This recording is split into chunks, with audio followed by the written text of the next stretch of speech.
Saludos, queridos patitos. Tenemos la oportunidad de conversar con el buque insignia de Perdidos en Hoz sobre la película Rogue One, que yo definiría, y seguramente Rubén Villamor definiría también igual, como los cañones de Navarone en el espacio. Una película de una misión suicida, como sucede en aquella película bélica de la Segunda Guerra Mundial, en la zona del Egeo. Pues aquí tenemos un par de personalidades referidas a la resistencia, a los rebeldes, que necesitan cumplimentar lo que en Una Nueva Esperanza es una línea de diálogo. Y de ahí se sale con una película, lo cual es interesante. Bueno, en primer lugar, muchas gracias por la invitación, un placer estar aquí y desde luego, eh, película muy interesante y como bien dices tú, se puede además analizar desde muchos puntos de vista, aparte obviamente desde el punto de vista cinematográfico, y es que sí, también podemos sacarle jugo no solo a esa película, sino todo el concepto que hay alrededor de la saga a nivel político, a nivel casi geoestratégico y muchas otras cuestiones que creo que esta película dan para hablar, ya digo, en conjunto con todo lo que fue la Guerra Civil Galáctica. Rogue One es la secuela del episodio 3 o la precuela del episodio 4. Para el azar, ciertamente he sacado del archivo esto, que es ¿eh? La banda La banda sonora, sonora. sí, de Una Nueva Esperanza en la revisión de final del siglo XX, cuando se recuperaron para aquel reestreno que enlazó con el episodio 1, 2 y 3. John Williams, una maravilla, eso rememora el 77, la película original y todo esto, que ya comentamos en su momento, pero ciertamente esa línea de diálogo daba la idea de que cuando Luke mete vamos a hacer el símil baloncestístico, cuando mete el balón ahí en el agujerito y hace 3 puntos, pues eso significa que hay la posibilidad de, porque está eso ahí, quién lo ha hecho, y eso abre una película que, bueno, seguro que lo sabes bastante mejor, el asunto de que tuvo muchas reescrituras, cambio de director, la evolución. Gareth Edwards dicen que no es fan, pero hace probablemente el mejor producto cinematográfico, dejo al lado el tema de las series, el mejor producto cinematográfico de Lucasfilm estando bajo Disney. Bueno, si quieres, hago un poquito del contexto que yo conozco de esta película. Eh, Como bien dices, la idea original surge ya incluso desde la pantalla inicial de Una Nueva Esperanza, ¿no? Donde se habla de esos planos robados por rebeldes, ¿no? Eh, a partir de ahí siempre pues hubo muchas fantasías sobre, ya sabéis, todo el universo expandido en la saga, pues sobre qué ocurría antes de la trilogía original y qué ocurría después, incluso mediante. Y al parecer esta idea viene de John Knoll, que es uno de los supervisores de efectos visuales de Lucasfilm desde tiempos de las precuelas. De hecho, si no me equivoco, él ya estuvo incluso en los estudios allá por los años finales de los, yo creo que era a principios de los 80, cuando lo estaba estudiando, ya por aquel entonces le picó el gusanillo de todo referido a los efectos especiales, que por aquel entonces pues obviamente eran todos una cuestión eh, artesanal, ¿no? Nada todavía de tecnología digital. Pero John Knoll después más adelante estudió informática, se formó en todo relacionado con los efectos visuales. De hecho, su hermano, como dato curioso, es el creador de Photoshop. Él además también colaboró en ese proyecto. Y pues fue uno de los personajes más importantes dentro de la creación de las precuelas, ¿no? Que ya sabéis que tuvo pues, un montón de efectos revolucionarios para la época, aunque aún no haya envejecido de la mejor manera. Pero sí que es verdad que fue un proyecto que lo consagró también dentro de Lucasfilm, hasta el punto de llegar a ser el máximo supervisor en todo lo relacionado con efectos visuales, que lo sigue siendo. Y al parecer fue él el que dio la idea de hacer una película sobre esos rebeldes que habían robado los planos de la Estrella de la Muerte, como bien tú has comentado, ¿no? En, en lo relacionado, en lo que se habla de ello en el episodio 4. Es verdad que el proyecto en un principio se le da a Gareth Edwards. No recuerdo si con quién lo escribe ahora mismo, si era con Gary Whitta o algún otro guionista del estilo. Entre ellos dos diseñan un proyecto que termina siendo Rogue One a partir de esa idea de John Knoll. ¿Qué pasa? Una vez se presenta el proyecto, hay una serie de problemas en el primer montaje que se presentó y Lucasfilm no quedó del todo satisfecho. A raíz de eso, al que trajeron fue a Tony Gilroy, que es el que ha desarrollado la serie de Andor y que sigue en ello con la segunda temporada. Y ya entre ellos dos terminaron el rodaje y hicieron la mezcla final de Rogue One. No se sabe muy bien hasta qué punto es más de Gareth Edwards o de Tony Gilroy, pero bueno, dejémoslo en que ambos participaron y que al final pues lograron traernos la que para mí ha sido la joya de las películas de estas era Disney de Lucasfilm. Sí, a fin de cuentas hay muchas derivadas, porque la propia industria Light and Magic, que surge con las películas originales, luego participa en las películas de Indiana Jones, evidentemente ahí está George Lucas metido, pero participa también en Star Trek. Empieza a participar de efectos digitales en muchas películas y en el 83 empieza la derivada a través de Pixar también, con el tema de la animación, surgiendo también del conglomerado Lucasfilm, y luego ha acabado donde ha acabado, haciendo películas independientes de animación y todo esto, con lo cual cuando haces una película acabas innovando y muchos de esos materiales acaban teniendo vida propia, lo cual ciertamente es agradecido sí. en este mundillo. Pero sí, la película en principio va a cubrir ese espacio y corre en paralelo con las secuelas, con las que en principio no tiene ninguna relación, ninguna vinculación más allá de lo temporal, y alivia un poco al fan, sobre todo teniendo en cuenta lo que ha pasado en paralelo con el contexto del material fuente.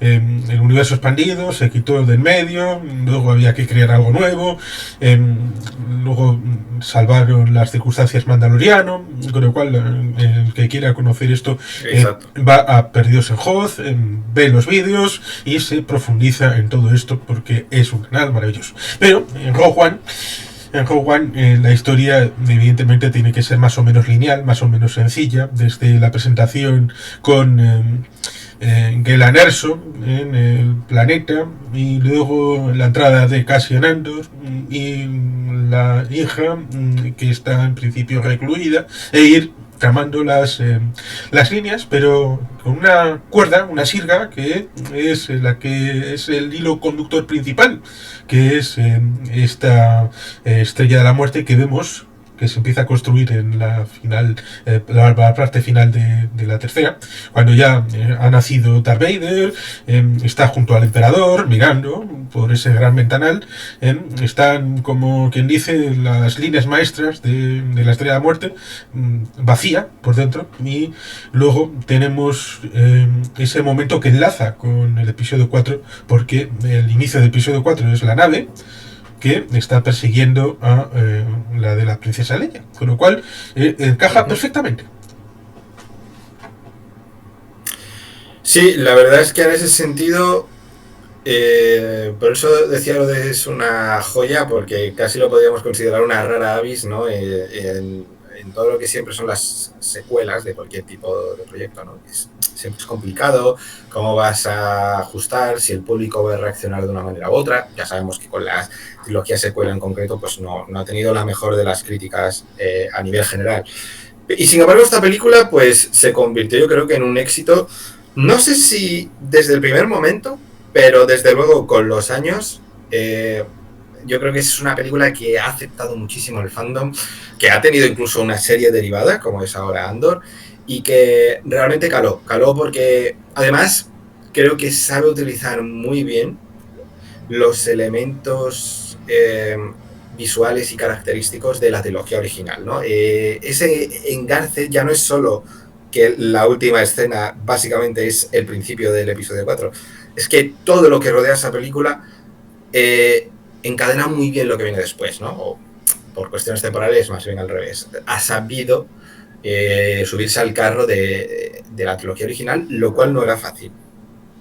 Quizá como experto en esta modalidad, es diferente la música de John Williams a todo lo que hace cualquier otro. Pero Michael Giacchino, que hace la banda sonora de Star Trek y de algunos otros productos y que alguna vez se le ha acusado de refriteador, en esta creo que encaja bastante bien con ese esquema musical que había en las películas originales y no desmerece el sonido del propio John Williams, a pesar de que meta alguna que otra tonalidad, con lo cual se siente bastante integrado y no chirría que sea un compositor distinto. Bueno, al final esto es no deja de ser un recurso técnico, ¿no? Para los no músicos también lo explico. Esto al final, tú de cada compositor, cada compositor tiene su estilo propio, ¿no? Hay sus características a la hora de escribir. Al final, lo que hizo en su día Giacchino, como se ha hecho en otros momentos de la historia, es analizas las características compositivas del compositor en concreto que te interesa y después compones utilizando esas características. ¿Cómo lo logra aquí Giacchino? Bueno, pues en primer lugar, obviamente, utilizando temas que ya había compuesto Williams. Es decir, si Williams ha desarrollado una serie de leitmotivs, como son el tema de la fuerza, el tema del imperio, pues va a utilizar esos mismos temas, aunque trabaje la partitura para que no sean exactamente iguales, pero trabaja sobre ellos. Después, no solo utiliza esos temas, sino que crea otros a partir de temas existentes. Pues utiliza recursos armónicos, melódicos, compositivos o incluso orquestales que ya utilizó Williams para ciertos elementos, por ejemplo, todo lo relacionado con los rebeldes, pues él va a utilizar esos mismos elementos cada vez que salga algo relacionado con los rebeldes. Entonces, al final, es casi un ejercicio de mimetizar, ¿no? De mimetizarse con el compositor. Eso sí, en algunos casos, él incluye un poquito de su propia cosecha, pero en esta banda sonora en concreto es poco. Lo que más hace es expandir lo que ya había compuesto Williams. Y en ese sentido me parece que hace un trabajo muy bueno, porque es muy difícil, obviamente, estar a la altura, y sin pretenderlo consigue dar una banda sonora que para mí está, si no al nivel de las de Williams, se queda cerquita. Ahí tenemos el inicio con esta visita del director Krennic a Galen Erso en, en su retiro espiritual o algo parecido. Está con la mujer, con la hija. Ponen unos elementos curiosos porque hay muñecos un poco vastos que tiene la hija, con lo cual son un poco autorreferenciales, es decir, no solamente los frikis tienen fuera de las películas los materiales de merchandising, sino también dentro de la propia película hay gente que puede idealizar a esos personajes que están en su propia historia y los tienen como juguetes o como elemento de cultura popular, lo cual, bueno, pues resulta también curioso y enriquecedor del propio lore. Pero ciertamente ahí tenemos la idea de dónde viene este Galen Erso que ha hecho antes, cuando está, qué necesidades imperiosas, y luego lo que viene después es lo que la propia película muestra. Bueno, el personaje de Galen Erso no deja de ser, en mi opinión, creo que estarás de acuerdo, una versión un poco de Oppenheimer, ¿no? Juegan con la creación de un superarma, en este caso la Estrella de la Muerte, que él crea una tecnología que puede ser capaz de destruir planetas. Es un poco de la historia también de Oppenheimer, ¿no? Con la bomba atómica. Lo que pasa es que en este caso pues intenta también darle lo que seguramente le habría gustado a Oppenheimer, ¿no? Tener una salida triunfal de todo aquello y no simplemente haberse quedado con la creación de esa bomba, sino precisamente él mismo encuentra la manera de colocar el punto débil ¿no? Entonces es una historia interesante, un científico muy brillante que consigue llegar muy lejos en un campo en el que estaba investigando y que cuando descubre para qué se va a utilizar eso, pues se arrepiente, ¿no? Quiere dar marcha atrás. De hecho, aquí entra un segundo tema, si me permites que lo desarrolle un poquito. Que de hecho estoy haciendo ahora un vídeo sobre el tema, estará en breve en el canal también. Y es una pequeña reflexión sobre precisamente en qué se inspiró en su día Lucas para crear el imperio, ¿no? Porque obviamente a nivel visual hay muchos elementos de todo relacionado con los nazis alemanes de la Segunda Guerra Mundial, a nivel visual. No es solo que esté relacionado, que esté inspirado, es que incluso utiliza elementos que vienen de la Segunda Guerra Mundial, como transformar armas de la Segunda Guerra Mundial para utilizarlas, que encontró en desguaces, las máscaras de los Clone Troopers, creo que también, de los Stormtroopers, también están basadas en máscaras de gas de la época, etc. O sea, utiliza muchos elementos realmente que él encuentra o que él directamente trae como inspiración de la Segunda Guerra Mundial. Sin embargo, la inspiración de fondo del Imperio está mucho más relacionada con la guerra de Vietnam, que esto es algo de lo que se habla poco. Él estaba en contra de la guerra por aquel entonces, como muchos americanos, de la invasión estadounidense en Vietnam. Por tanto, él en su día decide comprar los derechos, bueno, no decide comprar los derechos, sino que él crea un primer guión para hacer una película titulada Apocalypse Now. ¿Qué pasa? Él venía de hacer, refresca en la memoria, ¿cómo se llama su película? THR. Sí, THX 1130, creo recordar. Exacto. Venía a hacer esa película. Tenía un contrato ya con Fox para hacer una segunda película. Y él presenta el proyecto de Apocalypse Now. ¿Qué pasa? Fox no quiere hacer esa película porque deja muy mal al ejército americano, ¿no? Es una película que es bastante crítica con la situación de toda esa guerra. Entonces a Lucas no le dejan hacer esa película. Él le da el proyecto a su buen amigo, era Francis Ford Coppola, ¿no? Sí. Que es el que finalmente la hace. Sí, el que vivió su propio Vietnam en el rodaje. Exacto.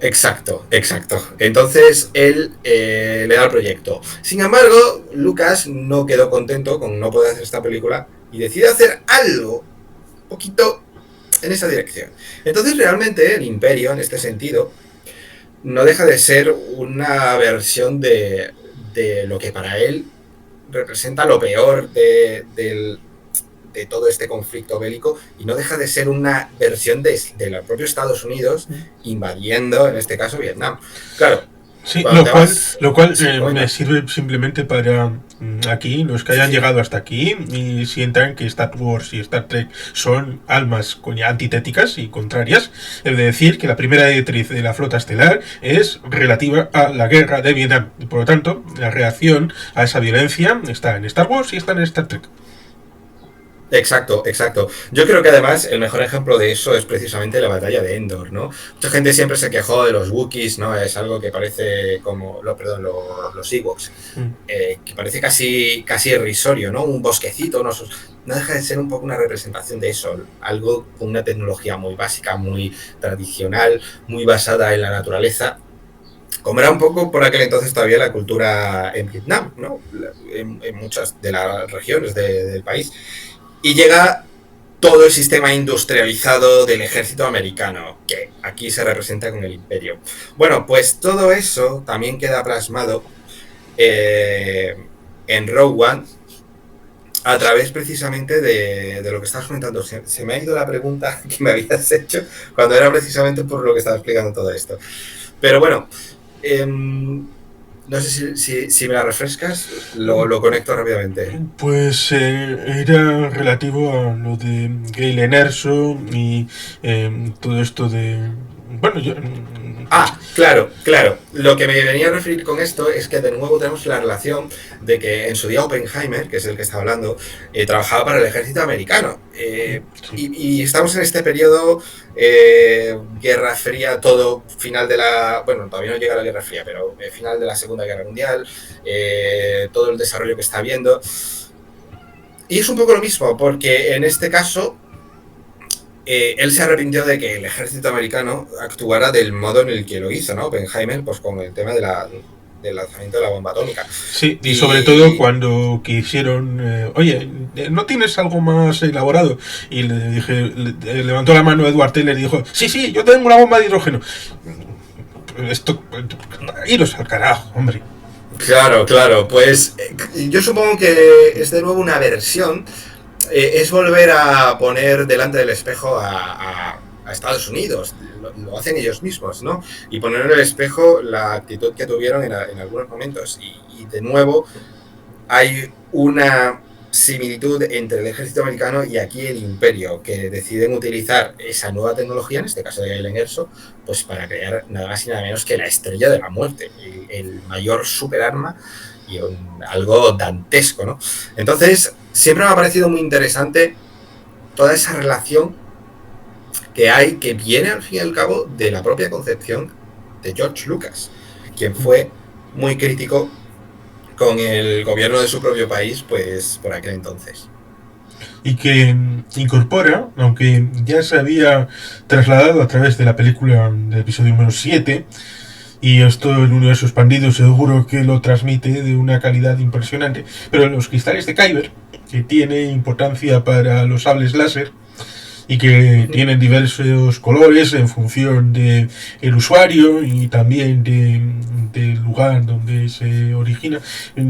Esto tiene que ver porque la propia estrella de la muerte, para sus rayos mortales, para la redundancia, tiene mucha importancia el cristal de Kyber. Y por tanto, ahí está, digamos que mucho mejor explicado aquí que en cualquier otro producto previo cinematográfico. Es que lo que acabas de decir es muy, muy cierto y muy interesante, que es precisamente volver al mismo concepto. Yo creo algo, o en este caso no creo, sino existe algo que es en sí maravilloso, ¿no? Porque es algo como los cristales Kyber en este caso, y se puede en sí, se puede utilizar para algo bueno o se puede utilizar para algo tan terrible como es crear el láser de la estrella de la muerte. Y de nuevo, es una metáfora también de todo lo que ocurre con la fusión de partículas, etcétera, todo lo que desarrolló en su día pues, Oppenheimer, ¿no? Que podía y se utiliza y se puede utilizar, aunque también es un tema controvertido, ¿no? Pero se puede utilizar para la creación de energía, etcétera. Aparte de para muchos otros cuestiones relacionadas con la física y la tecnología, la industria. O lo puedes utilizar directamente para tirar una bomba y matar gente. O sea, entonces juegan también con esas ideas y creo que al final es lo que hace que sea una historia que se hace tan creíble, tan interesante y tan realista, porque no deja de tener la sombra de lo que ha pasado en el mundo real. Y está el elemento del espionaje. Espionaje a través de Cassian Andor, que está presentado aquí, luego está el tema de la serie.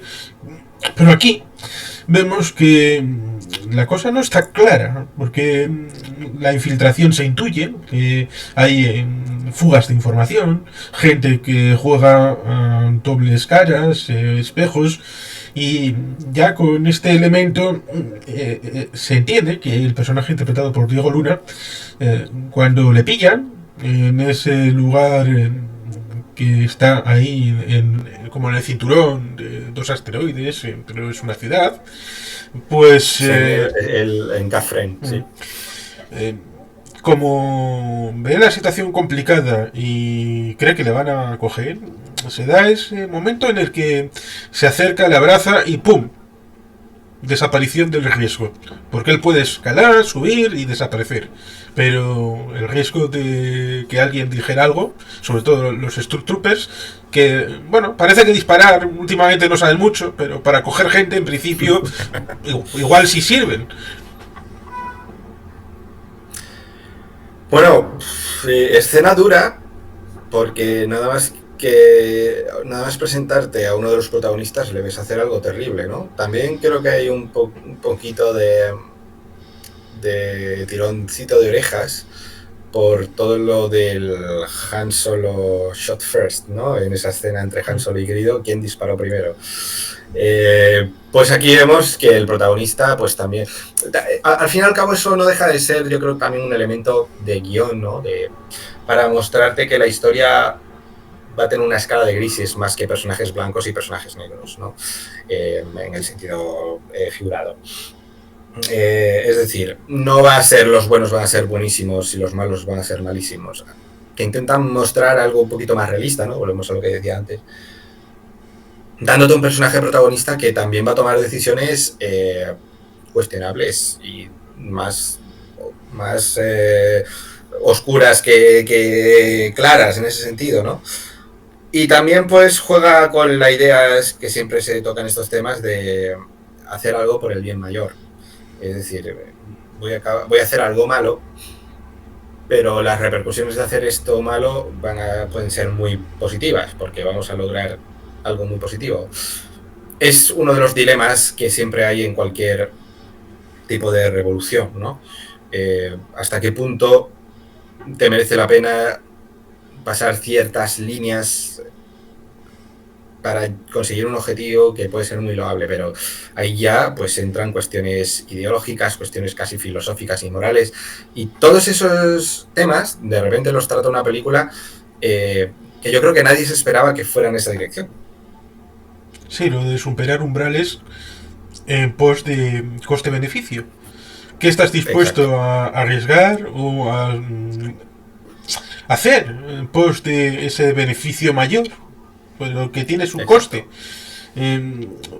Estás teniendo un sufrimiento, porque seguro que toda esta gente que ha ido a la clandestinidad ha sufrido la pérdida de una vida normal, familiar, personal, social, en elementos vitales, pero evidentemente eso estará incluso en la reunión cuando están diciendo vamos a hacerlo, no vamos a hacerlo, incluso lo estamos viendo en debates ahora en tema de Ucrania, cuando todo el mundo sabía perfectamente el día 24 de febrero del 2022 que había que solidarizarse, estar conjuntamente, pero cuando pasa el tiempo, la gente, no digo toda la gente, hay gente que va perdiendo la esperanza, perdiendo el interés, perdiendo toda esa fuerza inicial que ha hecho vibrar la rebelión, y por tanto es bastante realista ese punto de vista. Y la escisión de Zo Guerrera con su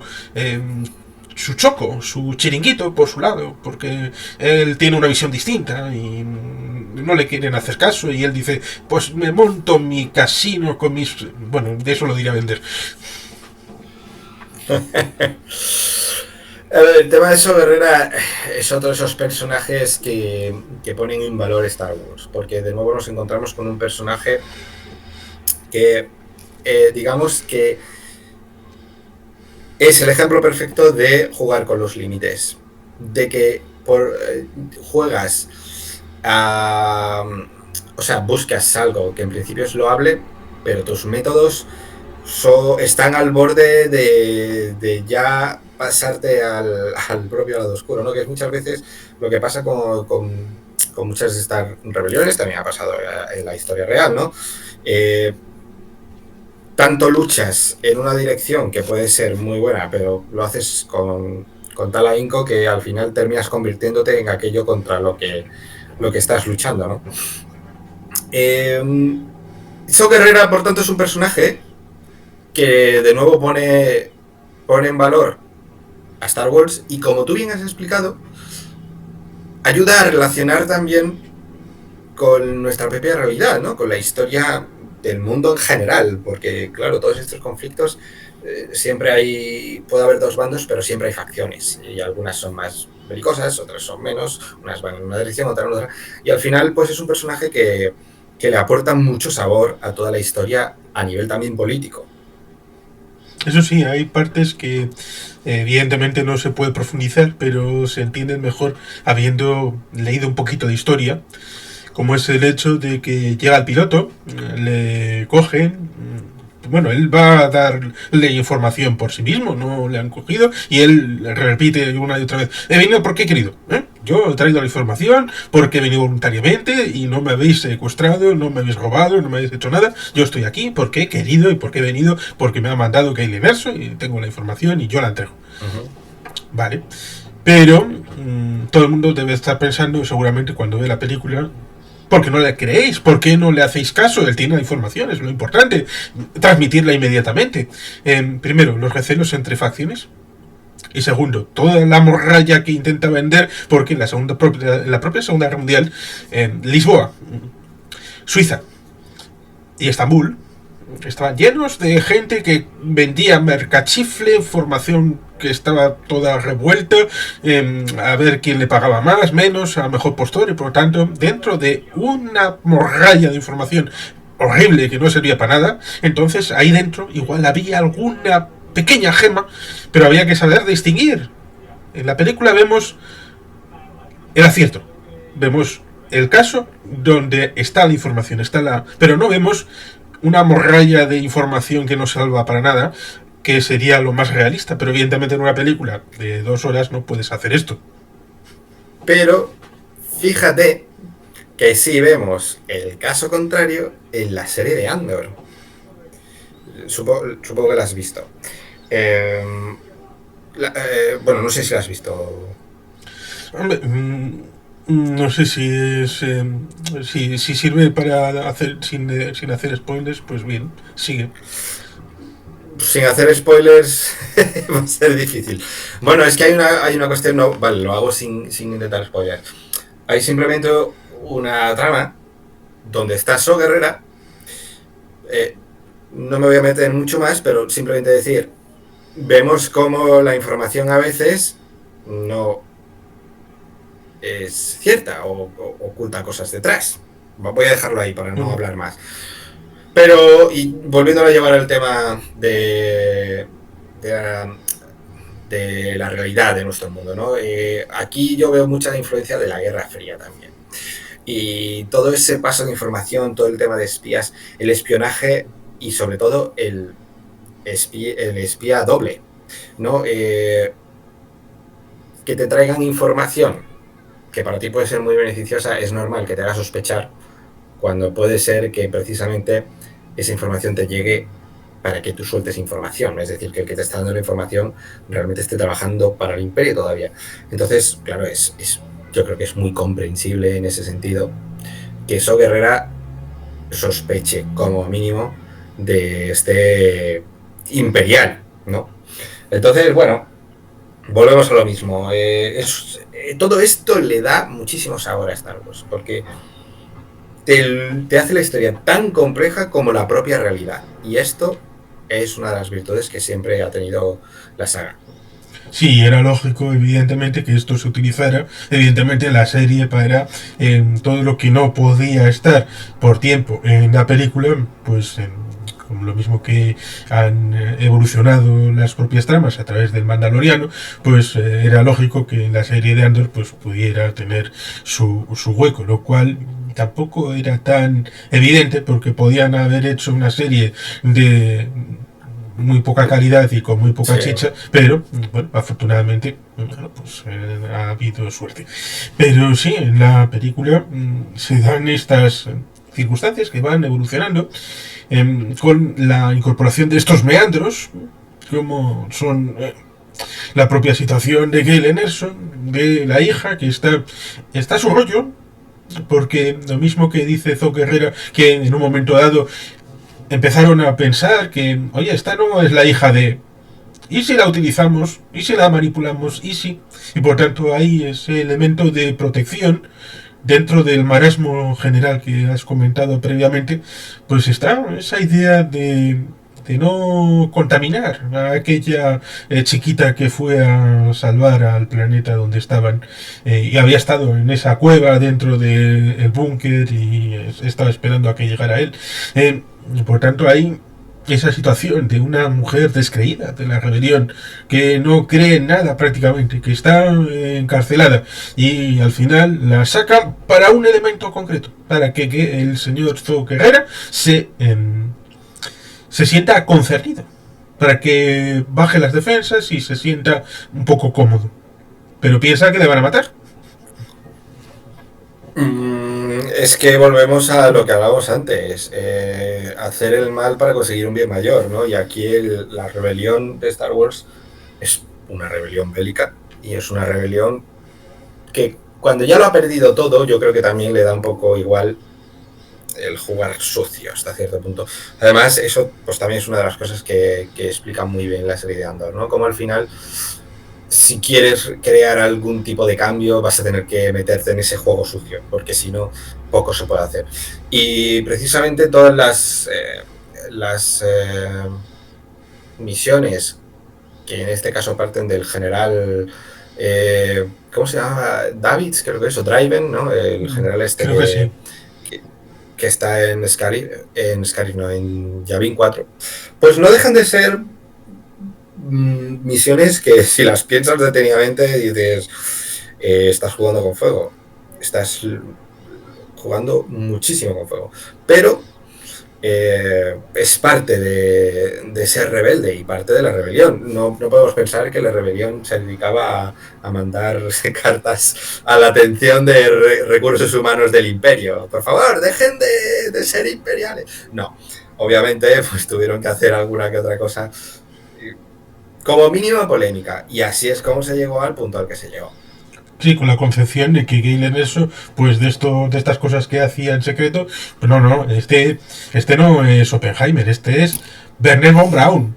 Usted es Wernher von Braun antes de la operación Paperclip y está haciendo la V1, la V2, está haciendo todo para los nazis y por tanto aquí hay que liquidarle porque si no este nos hace cualquier otra barrabasada y por tanto la orden que le da así en secreto, que no se entera nadie más, pero le dice, Cassian, a este Matarile, que sí, cuando sube, sí, cuando sube ahí a la montaña, bueno, que sí, cuando está en principio, no, aquí no, hay que subir más.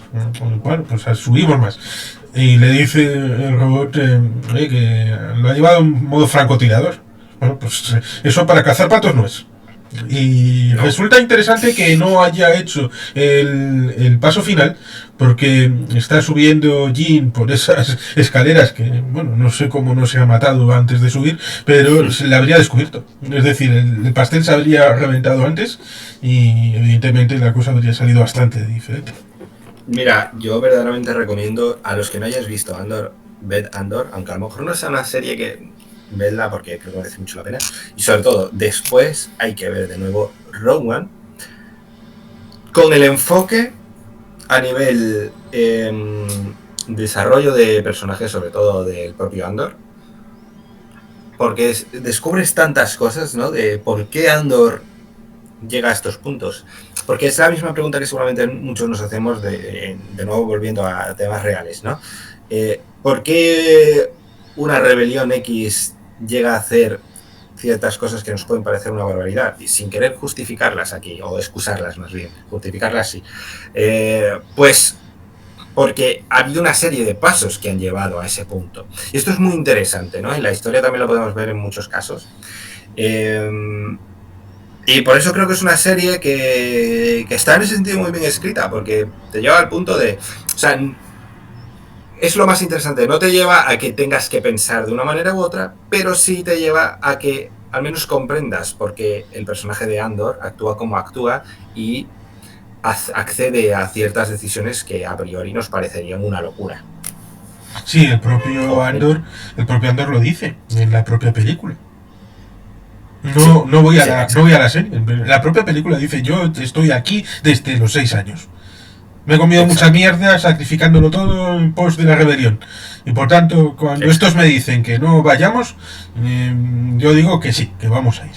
Y por tanto, ya ahí te han dicho, sin explicitar, oye, vamos a sacar aquí a la hoja de servicios y vamos a explicitar a ver qué misiones has hecho. No, en la película no. Pero te lo intuyes. A poco que hayas leído un poco de historia de agentes especiales, agentes secretos, más o menos puedes hacer una idea de qué mundo ha podido tocar Andor para llegar a ese momento en el que, oye, que aquí están los políticos, están reunidos, pero no saben qué vamos a hacer.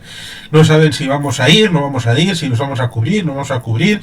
La gente está un poco desesperada, pero dicen, hemos hecho demasiado. No, cuando no tienes los resultados esperados, pues la gente igual se desanima, se desengancha, y en ese momento dicen, no, no, aquí hemos venido a luchar y aunque sea para sacrificarnos, pues, pero habrá que hacerlo hasta el final. Y cogen la nave y, oye, ¿cómo se llama? Pues Rogue One, pues ya tenemos nombre. La verdad es que todas esas escenas están de nuevo muy bien construidas, porque además, mira, creo que nunca podemos perder, viendo Rogue One o viendo Andor, el sentido de quién es este personaje, ¿no? Y volvemos casi al principio de todo este conversatorio. No podemos perder de vista que es el personaje que va a permitir, junto a Jyn Erso, obviamente, que se pueda destruir la Estrella de la Muerte. Sin toda su labor de toda esta historia,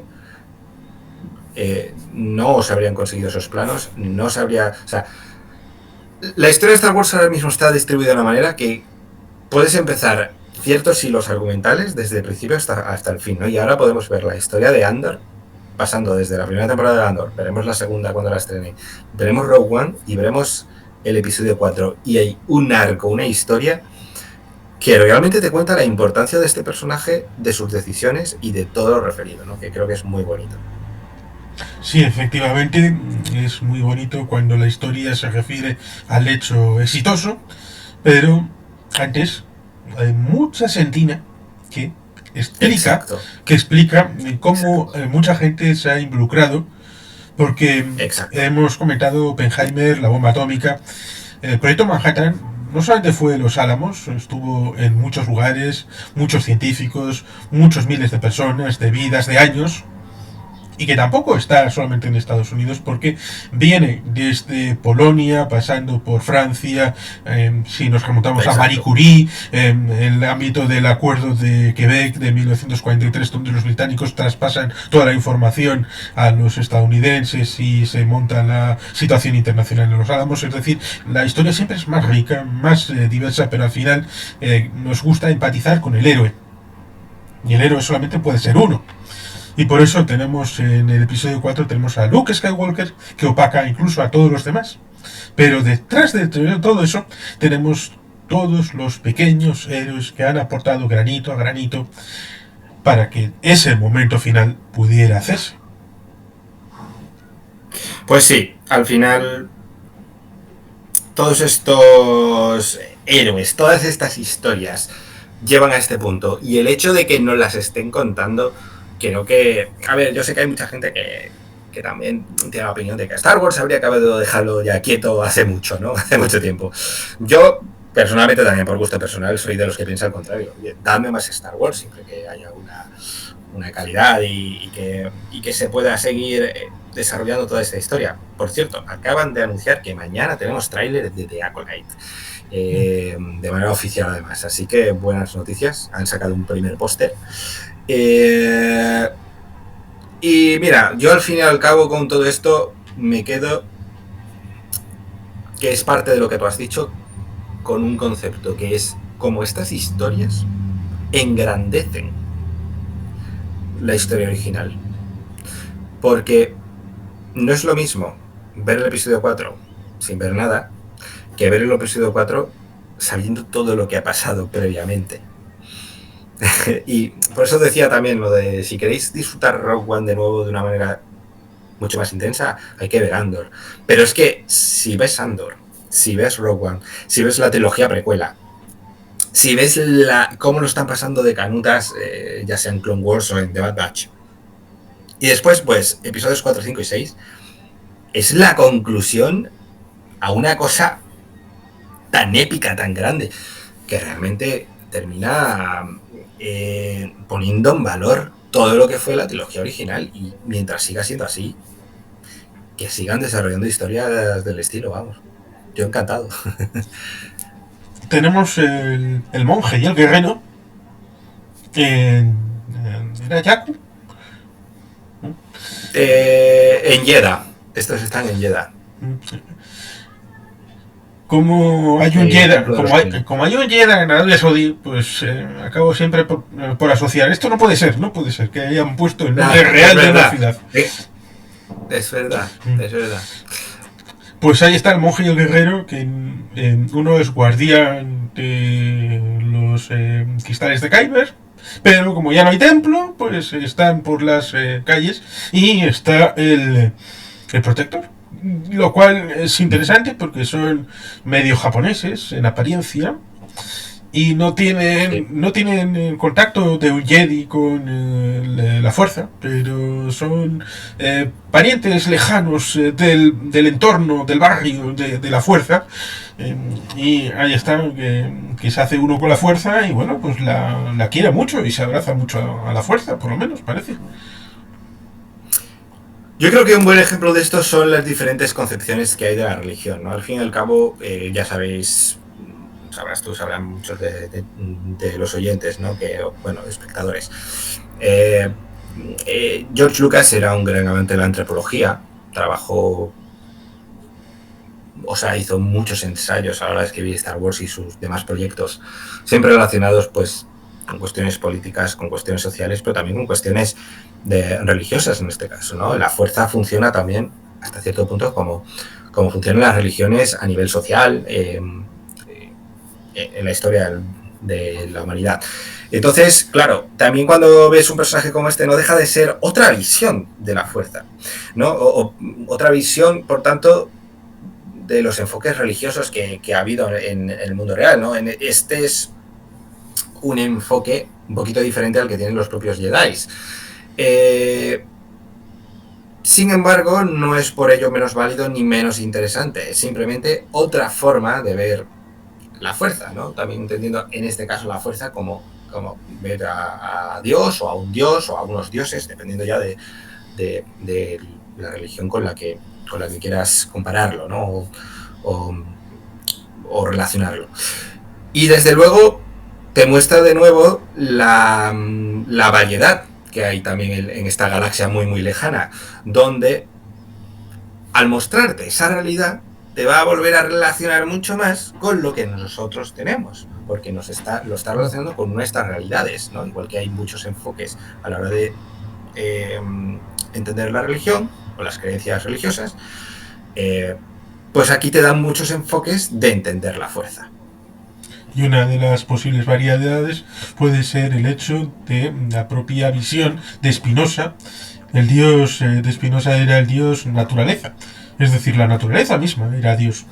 Pero también he escuchado hace no mucho, a través del profesor Irving Gatel, una exposición del judaísmo, cuando en principio era plurideísta, con muchos dioses en aquella zona, en la Tierra Santa de antes de los romanos y mucho antes de todo aquello, donde había concepciones que estaban dentro de lo que se conoce como Elohim, que pueden ser los dioses o los hijos de los dioses, pero dentro de él resulta curioso, él, Kalel, Yorel, eso daría para otras derivadas, pues él era Dios, y muchas de las características estaban incorporadas en sus hijos, como por ejemplo Baal, y en un momento dado los judíos dicen, no, el verdadero Dios no es ninguno de ellos, es el que incorpora todas las características esas que os parecen bien.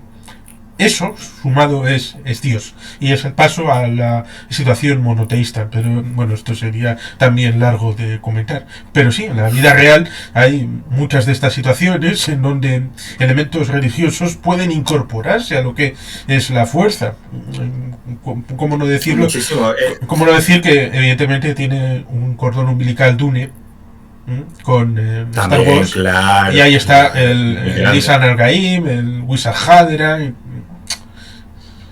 Claro, es que al fin y al cabo la historia de las religiones en el mundo no deja de ser, siempre les dan la vuelta a los mismos conceptos, independientemente de la religión que sea y el enfoque que tenga, ya sean monoteístas, pluriteístas, que ni siquiera tengan a un dios como como figura central.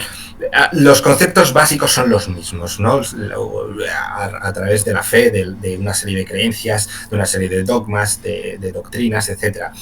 Y entonces es normal que también en un universo, en una galaxia donde vas a tener un concepto como la fuerza, que es tan similar a las religiones de algún modo, pues que también tengas diferentes enfoques. Sí, sobre todo teniendo en cuenta que ahí en Dune había el problema de aquella yihad original con el tema tecnológico y todo esto que no se da en otras producciones, pero sí tenemos aquí mucha tecnología y mucho uso y también religión asociada, pero también con sus derivadas porque la propia evolución, conocemos la Orden 66 con el tema de los Jedi, cuando sucede la disolución de la Orden por la vía expeditiva. Y eso evidentemente tiene que ver con religión y tiene también con poder y tiene que ver con elementos políticos a la hora de esa salsa que está ahí montada en la situación de Star Wars. La verdad es que es muy interesante todo esto. Sí, y que tenemos cuando llegan a Scarif, tenemos selva. Tenemos ahí selva. Tenemos playa, tenemos selva. Alguno dirá, es como los Juegos del Hambre. No, a ver, esto es Vietnam también. Scarif es Vietnam.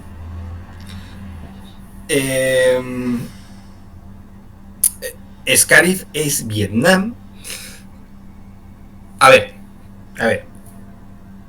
Scarif es Vietnam y es también una búsqueda muy exhaustiva de poder mostrar otro tipo de ambiente visual en Star Wars porque es verdad que ha habido mucho refrito de ideas de la trilogía original, ¿no? Que si planeta nevado, que si bosque, que si desierto. Entonces, bueno, buscan un poco este lugar que por un lado se aleja de lo anterior con esa mezcla de arena, jungla tropical, aguas, pero también, como tú bien dices, nos recuerda, por ejemplo, a ciertas escenas pues no sé, por darte un ejemplo, películas como Forrest Gump o la propia Apocalypse Now, ¿no? Tiene escenas que recuerdan a todo este conflicto, tal y como lo hemos visto en el cine también anteriormente. Y sí que es verdad que ahí volvemos a tener una búsqueda de esos elementos. Sí, el personaje de Robert Duvall en Apocalipsis Now diciendo Charlie no hace surf.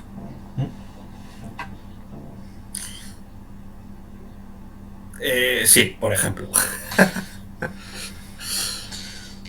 Sí, cierto es que en ese momento tratan de diversificar porque no son tantos y Mon Mothma en la base de Yavin 4 está con esa gestualidad de, bueno, han hecho lo que yo quería hacer pero no podía ordenarlo hacer y ahora ya la gente puede irse a apoyarles. Mira, Mon Mothma es tal vez de los personajes más complejos que hay en Star Wars y además se ha reflejado muy bien en Andor, porque como un personaje que aparentemente es tan blando puede ser jefe de una rebelión entendida desde el punto de vista realista, no desde el punto de vista de cuento de hadas, ¿no? Porque obviamente todas estas historias y la propia Star Wars, o sea, Lucas es muy inteligente. Cuando Lucas hace la trilogía original y también en las precuelas, él quiere hacerlo accesible a los niños. A los niños él no le interesa mostrar los grises tanto, ¿no? Porque él quiere mostrar más que hay que hacer el bien. Lo que pasa es que de algún modo oculta un poquito que es algo que vas descubriendo cuando vas llegando a la adultez, ¿no? Que las cosas pues a veces no son solo blanco y negro, ¿no? Sino que hay una escala de grises, etc. Entonces, Mon Mothma, fíjate que es un personaje vestido de blanco. Es el personaje, digamos, prístino, puro. La rebelión, la lucha del bien. Es la jefa de la rebelión. Es la Galadriel de la historia, ¿no? Sin embargo, este tipo de personajes, cuando ahondas en ellos, empiezas a ver que no son tan blancos realmente. Porque la propia cuando ya empiezas a hacerte adulto y empiezas a comprender el mundo, comprendes que no todo se puede conseguir mediante... Ojalá se pudiera, ¿no? Pero que a lo largo de la historia todos estos personajes que han parecido tan blancos después no lo han sido tanto. Entonces es un personaje muy complejo y que creo que está muy bien trabajado, sobre todo en todo lo que está viendo actualmente, porque ya no es un personaje que parezca tan blanco, ya es un personaje al cual se le da una vuelta de tuerca. Aunque volvemos al concepto de yo hago cosas que están al límite del bien para conseguir un bien mayor. Y al final volvemos a darle vuelta a este tipo de conceptos. Es lo que subyace también un poco en la historia de Rogue One y en la serie de Andor. Si no es posible decir, Totó, vamos a dar 3 taconazos y ya estamos de vuelta en Kansas. No, eso normalmente no funciona. Y evidentemente hay otro personaje que está ahí en la reunión y que conocemos de otros productos previos, como es Bail Organa. Cuando en la parte 4 dice, Obi-Wan, tú que estuviste muy cerca de mi padre en las guerras clon, lo cual hace memes con aquello de cuando yo trabajé para Anakin Skywalker. No, Bail Organa. Bueno, pues sirve para memes, pero evidentemente esa situación tiene un trasfondo con este personaje que lamentablemente no fue utilizado de manera correcta en mi opinión, en Obi-Wan, la serie, que podría habernos traído muchas historias muy detalladas, pero digamos que después de haberlo desaprovechado, no te dan ganas de decir, oye, si me hacen una serie Bail Organa explicando un poquito el personaje. Da pena que no lo desarrollan más. También me da a mí que el actor, a lo mejor, no sé la edad que tiene actualmente, en Obi-Wan se le vio que estaba ya mayorcito. O sea, no era un actor, no era un niño cuando hizo las precuelas, y de esto hace ya 25 años. Entonces, bueno, supongo que, o sea, yo pensé que lo iban a aprovechar bastante más, ¿no? En esas películas, o sea, en esa serie. Pero bueno, lo dejamos como un cameo siempre agradable de ver, porque al ser un personaje que ha sido menos desarrollado, sí que todavía mantiene un poquito de ese espíritu más blanco, ¿no? Aunque sabemos que es un político que además, pues, ha jugado a la política. Sí, es un personaje senador, blanco. Es senador, con todo lo que significa el Senado galáctico. Claro, me refiero, cuando digo jugar a la política, me refiero a haberse metido en ese juego un poco turbio en muchas ocasiones. Sí, porque el Senado Galáctico no es como el Senado de los Estados Unidos, con todo lo turbio que tiene estar en Washington DC. Es algo distinto, y estamos hablando de después de lo que pasa en el episodio 3, es decir, ya no es un Senado ni siquiera republicano, sino dentro de su final en el ámbito del Imperio. Es un Senado imperial, o sea, es poco útil realmente, porque no deja de ser casi una pantomima a partir de la subida al poder de Palpatine. Pero le sirve a Palpatine para aparentar de cara a la galaxia, porque Palpatine, poco se habla de lo inteligente que era en muchos niveles. Palpatine nunca deja ver que él es malo, excepto a una serie, o sea, él siempre oculta sus planes. Cuando empieza la trilogía, o sea, la película original, el episodio 4, el propio Vader y Moff Tarkin hacen ver o intentan hacer ver que lo que está pasando, que nada, que no es tan malo lo que están haciendo, que ellos están haciendo cosas por la defensa de la galaxia. O sea, ellos traman para que la galaxia siga pensando que el Imperio es seguridad. Es parte de todo el engaño de Palpatine. Sí, en parte tiene que ver con ese momento en el que un tal Julio César, heredero de un tal Cayo Mario, por familia, pues en principio no es emperador, pero va acumulando cargos, y su hijo putativo, el señor Augusto, que tampoco se hará llamar emperador, pero cambia la dirección, y al final los emperadores existirán, y el imperio existirá, y los césares existirán. Todo en base a una continuidad aparente, cosa que ya había pasado en el tránsito de la monarquía a la república, en una situación del Imperio Romano que evidentemente, seguro que por ósmosis también está incorporada, se quiera muchísimo. volvemos a hablar el gran interés que siempre tuvo Lucas por la historia, por la antropología y desde luego por las civilizaciones de las cuales venía nuestra actual civilización. Y que tenemos ahí elementos como el Capitán Antilles, que es el que tiene la nave en donde encontraremos el inicio del episodio 4, con R2, D2 y con C3PO. C3PO. Que les vemos en Rogue One, un poquito. Exacto. Pues gran detalle, ¿no? Que unieran todo ese final de la película, cuando empiezas a ver ese sabor a episodio 4, ¿no? Ya, bueno, obviamente con R2D2, con C3PO, vemos incluso a Chopper por ahí dando vueltas en alguna escena, y por supuesto después ya la aparición del Atlantis 4, los rebeldes que conocemos del inicio de la película, y qué decir de la aparición final de Leia, además de ese momento de Vader intentando conseguir los planos, y que engarza directamente con la primera escena, ¿no? del episodio 4. Es muy brillante cómo está escrito, cómo está conectado todo, la verdad. Y que en efecto está Vader y está Moff Tarkin, en una situación que a algunos parece que no le gustan por el tema del CGI. Sí, la incorporación, debido a que el actor que venía de aquella productora de la Hammer, de las películas de la Hammer, aquella de Drácula, con Christopher Lee, Peter Cushing, sí, Peter Cushing, que venía de todas aquellas películas pequeñitas de aquella productora de terror, y bueno, pues le cogieron para el papel, y evidentemente era lógico que le pusieran, aunque ya había fallecido, pero bueno, tiene su importancia. Seguro que por la derivada luego, cuando vemos el ya mítico último capítulo de la temporada 2 de Mandaloriano, con Luke entrando ahí a saco para tratar de arreglar lo que le han pedido que haga,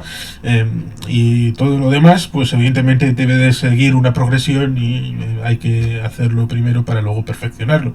Pero yo creo que está bien, yo creo que está razonablemente bien. La vi ayer otra vez, Rogue One, y a mí no me cantó nada la aparición de Mortal. A ver, está todo el tema este del valle inquietante, ¿no? Que no sé si conoces el concepto, ¿no? Que los seres humanos, pues, tenemos la capacidad de detectar cuando un rostro, o sea, mientras más se trata de parecer un rostro no real a un rostro humano, más nos choca a los seres humanos, ¿no? Porque estamos capacitados para que nuestro cerebro sea capaz de distinguir, no sé si son decenas o cientos de músculos y en las facciones de la cara de un ser humano. Entonces, claro, cuando ves algo así, ¿no? Un ser humano que se parece mucho a un ser humano real, pero no lo es, tu cerebro como que te crea un poco ese conflicto de decir, ¿qué es esto?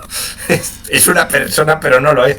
Entonces, de hecho, mientras más se parece, más nos chirría, ¿no? Porque si vieras claramente que es un monigote hecho por ordenador, y pues bueno, dices tú.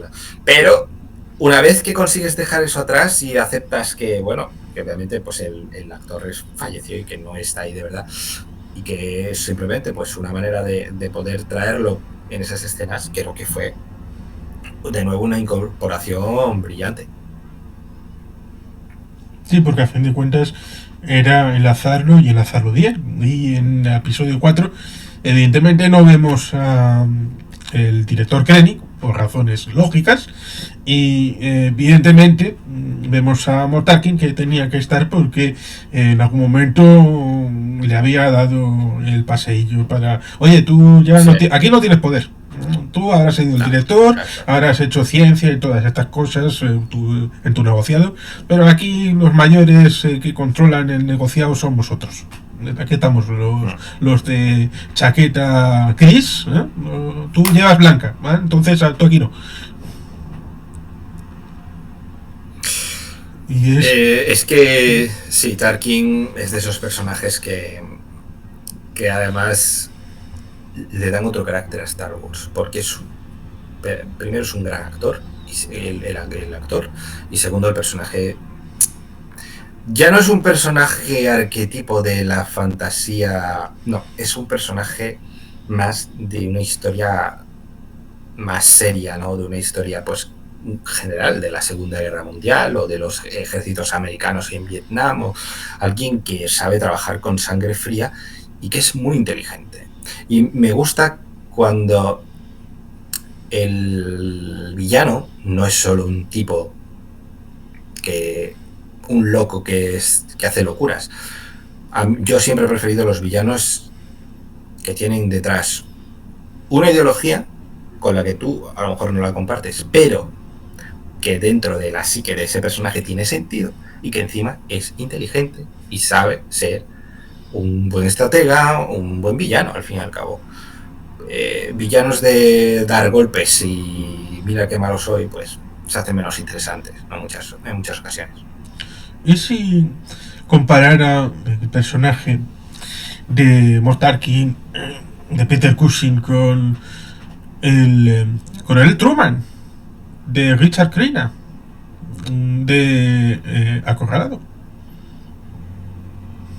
No sé si recuerdo mucho el personaje. En la primera, entendiendo como un personaje que es capaz de entender la situación, de calcular, de decirle al jefe de policía, oye, tú cuidado porque yo soy el que sabe de esto y tú tienes que atenerte y además este que tengo aquí al lado que te has escapado. Bueno, en principio podría ser esa comparación, sobre todo circunscrito al episodio 4 con Vader y Tarkin. Bueno, es una comparación que se me ha ocurrido así a pura pluma. Ya.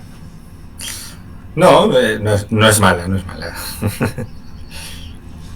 Y en efecto, tiene ese final, la película, en donde evidentemente hay algunos aficionados, fans, que se han confundido, porque hay 2 estrellas de la muerte, hay 2 planos, en el episodio 4 y en el episodio 6, con 2 relatos distintos, lo que en un lado se dice y en el otro no, porque en el episodio 6 se dice aquello de que han muerto muchos, ahora no recuerdo de qué pueblo era, que habían muerto. Pues ahora no me acuerdo tampoco, pero si me acuerdo te lo digo. Bueno, no pasa nada, que habían muerto muchos de estos para coger estos planos nuevos, diferentes. Y por lo tanto hay gente que se confunde el robo de los primeros planos con el robo de los segundos. Aún así, evidentemente es una misión sin esperanzas de supervivencia. De ese momento, después de haber transmitido, y le pregunta Cassian a Jin, oye, ¿habrá escuchado a alguien? Porque la comunicación es alguien que habla, pero alguien que escucha, y es importante tanto uno como el otro. Bajan abajo, van a la playa, y hasta ese momento pareciera que ese producto, ese elemento de conceptualización no era posible en Star Wars, tan claro, tan prístino, tan duro, pero está ahí para decir, no, somos consecuentes, llevamos la producción hasta su final. Eso fue una lucha, por cierto, muchos Bozan, han muerto muchos Bozan. Que dice, sí. Lo he comprobado, no me acordaba. Eso fue una lucha bastante grande entre Lucasfilm y no sé si Gareth Edwards o Donnie Gilroy. En principio fue el propio Edwards el que ya en el guión original pues acababa con todos los personajes, hacía el sacrificio definitivo. Esto a Lucasfilm o a Disney, no sé a quién, no les hacía mucha gracia, porque al fin y al cabo eso también transforma mucho. Eso es que ya roza el acabar con un poquito el espíritu de Lucas, ¿no? El espíritu de Lucas al final tiene que tener un positivismo enorme, porque él lo que quiere mostrarle a las nuevas generaciones, ¿no? Con Star Wars, es que hay esperanza. Si a ti la esperanza que te muestran es que al final vas a intentar hacer algo bueno, pero vas a morir en el intento, hombre, es un mensaje un poco duro, ¿no? Y obviamente el mensaje que él intenta dar es hazlo bien, lucha, y al final vencerás y ya está, y todos nos abrazamos y hacemos una fiesta en Endor y con los Ewoks y ¡ay, qué bonito todo! Sí. Esto cambia el discurso, ¿no?, de Lucas. Hombre, los Ewoks eran un poco caníbales. Sí, un poquito. Sí. Pero ya sabes a lo que me refiero. Sí. Leia, Luke y Han Solo siguen vivos. Sí. Sobreviven. Hacen el sacrificio y sobreviven. Jyn Erso y Andor, ¿no? Es un mensaje. Es un mensaje de, final. Ojo, alguien se tiene que sacrificar para que los demás puedan hacer de héroe. Es un mensaje un poco diferente, no es tan positivo, es un mensaje de, oye, si quieres conseguir algo bueno, la primera, o sea, el mensaje de Lucas es, lucha por conseguir mejorar las cosas porque vamos a conseguirlo. Este mensaje es, lucha por conseguir las cosas hasta el último, hasta el límite, y seguramente para conseguirlo vas a tener que sacrificarte. Es un mensaje mucho más oscuro. Por eso seguramente Lucasfilm no quería que todos los personajes murieran, porque Lucas no es el mensaje exactamente que quería transmitir con Star Wars. Pero bueno, también los tiempos evolucionan, el tipo de historias que se narran evolucionan, y creo que a día de hoy pues tal vez tiene cabida ese tipo de mensajes sin que por ello tenga que comerse por completo la positividad que pueda haber detrás, aunque obviamente es un mensaje mucho más severo. Sí, no sé si conoces una película francesa que se llama El de Gamble, El Gran Azul, de Luc Besson. No. Tiene que ver con uno que está en la apnea, pero también tiene al lado a un italiano que es el personaje interpretado por Jean Reno. Y bueno, pues en un momento dado, pues esta gente pues tiene problemas porque evidentemente bajar en apnea es bajar sin ningún tipo de protección, así a pulmón libre, y esto te puede provocar problemas en la cabeza, claro, a nivel ver sirenas y cosas así, y evidentemente los delfines pues se aprestan mucho a, bueno, estos son gente que está con las sirenas y todo esto, y el final básicamente es que el francés protagonista se despide de su novia, baja para abajo y es para amar las profundidades. Así de sencillo. Es un final más o menos conceptualmente de sacrificio y todo y de final. Cuando lo vieron los directivos, dijeron esto no puede terminar así. Y cuando hicieron la revisión para Estados Unidos, porque el final europeo es el final, bueno, se acabó, el tío se queda abajo. Pero para Estados Unidos un delfín le saca a la superficie y alegría. Y va a estar con la novia y todo esto.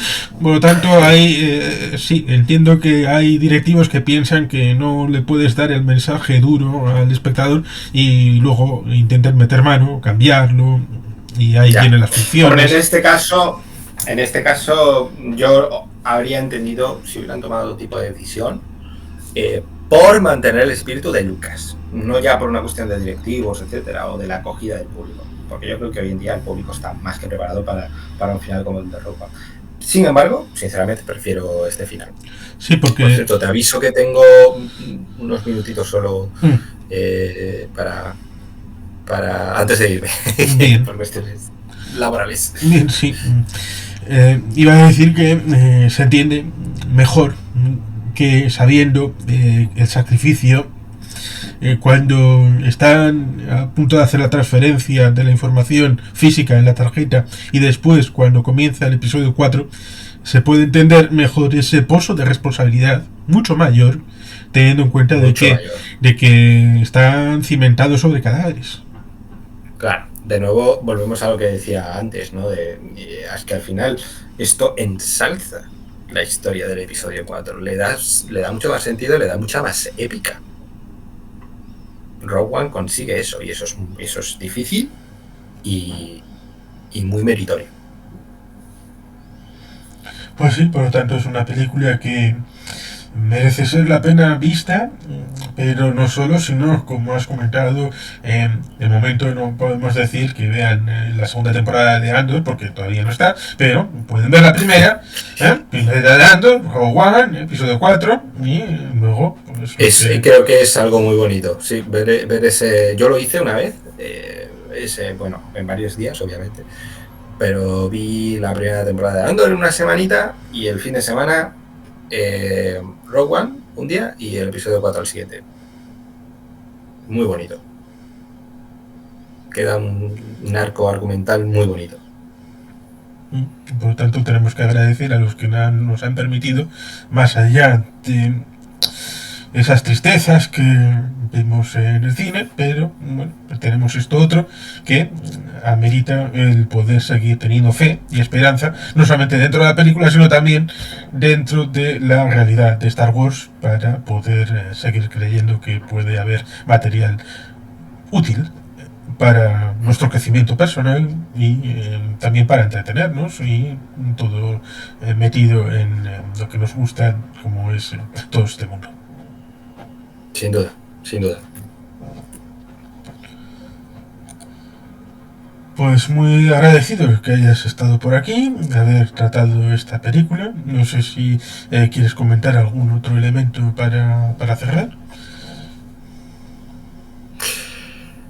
Pues mira, te iba a decir que creo que sería interesante, a lo mejor en un futuro no muy lejano, hacer algo de Andor. Creo que sería interesante porque se pueden sacar también muchas conclusiones y daría para hablar mucho, además también relacionándolo, ¿no? Pues con todos estos temas que hemos hablado, ¿no? Con cuestiones políticas, sociales, ideológicas y situaciones en general de la realidad, ¿no? De nuestro mundo.